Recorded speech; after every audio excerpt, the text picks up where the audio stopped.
protesting the lockdowns, but certainly did not affect people who are out there rioting on behalf of George Floyd. It broke trust in the country. It made everyone insane. But here's Fauci trying to justify himself.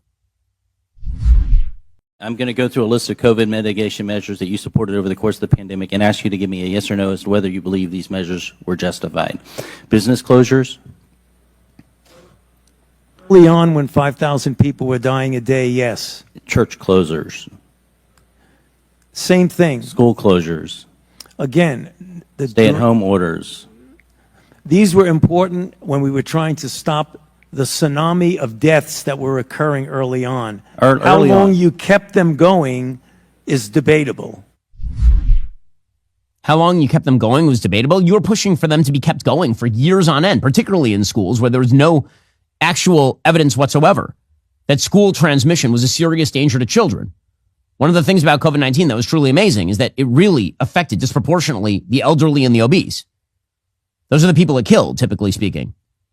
Fauci then continued along these lines, saying that distancing saved lives, which again is a strange take, considering that distancing between children was unnecessary. Distancing between people who were healthy was unnecessary. In your view, though, do social distancing recommendations and other public health measures to reduce transmission save lives? Definitely. Definitely. Amazing. So he's not backing off one single solitary thing.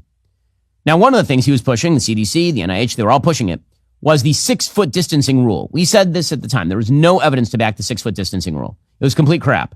It was based on supposed droplet studies that were done in the early 20th century with regard to, if you're talking, how far does your spit move? The problem is that COVID, of course, is airborne. So the 6-foot distancing rule makes no sense at all. But it was still being promoted by the federal government for literally years on end. Here's Fauci admitting that the 6-foot rule was very badly predicated, and then he tries to shy that one off on the CDC. Did you not feel an obligation for something that just sort of appeared, not to go back to the CDC and say, let's base this on what we know? It was a CDC decision, and it was clear. Were you dialoguing with the CDC? Excuse me? Were you in communication with the CDC? CDC was part of the coronavirus response team. Yeah. And you didn't feel an obligation to go to them and say, look, Americans aren't going to trust us. Yeah. We're providing them with misinformation. We have discussions at the White House about that. We did. But the CDC's decision and was their decision to make, and they made it. Okay, but if you are the science, don't you have to go out there and say that this is not predicated on science? The CDC was still pushing 6-foot distance recommendations until August of 2022.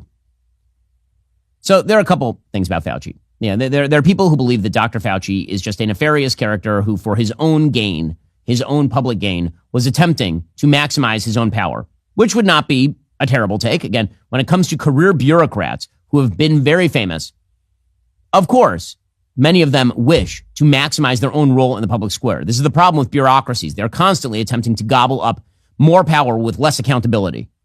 Dr. Fauci is a great example of this. When there are documentaries on Dr. Fauci, one of the things you saw is giant portraits of Dr. Fauci in Dr. Fauci's house. And something I generally don't trust is people who have giant portraits of themselves in their house. That goes for people on all sides of the political aisle. If you have a giant portrait of you above your desk, that's a weird thing. Dr. Fauci is one of those characters. There's also the theory that Dr. Fauci is just a somewhat malicious and somewhat incompetent bureaucrat. In the end, it doesn't really matter, because when political actors delegated all power to the supposed scientific community, the self-interested scientific community, they sold you out.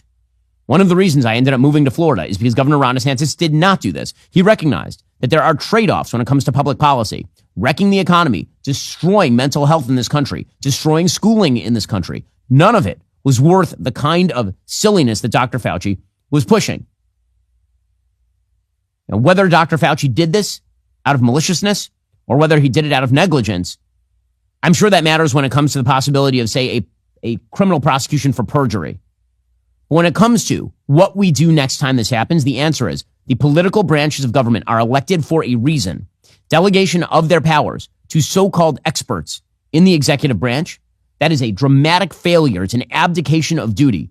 It's the biggest mistake that Donald Trump made during his administration. And then, of course, it was tripled and quadrupled down upon well past the time we knew that what Fauci was preaching was not true. Joe Biden was still using Fauci as the voice of science for years afterward. It is hard to think of a thing that Joe Biden has not screwed up. In fact, in Dr. Fauci and his remaining at the NIH to be the scion of science remains one of his worst mistakes. Are you tired of the lies and the twists of the mainstream media talking points? Yeah, me too. Join me in my newest series, Fact, where I dismantle and bring truth to this tiring mainstream agenda.